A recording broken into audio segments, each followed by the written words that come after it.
Добрый день. В этом видео я поясню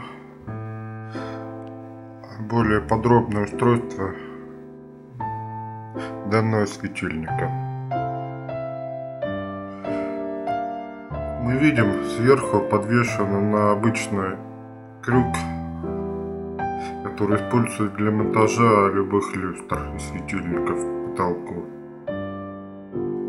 Чтобы заменить этой люстры лампу,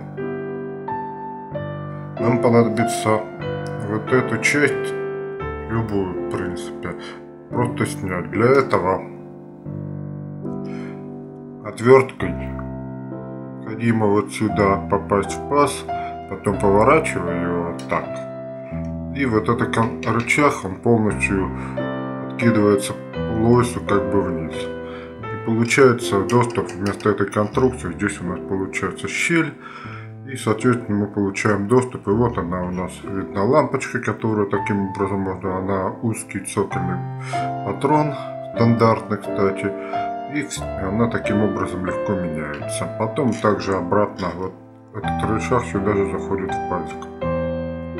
Касается патрона, это обычный патрон, который не завинчивается, позволяет за счет рычажков сверху и пружинок, он просто защелкивает в себе и зажимает провода, и соответственно крутить там ничего не надо, очень быстро и просто.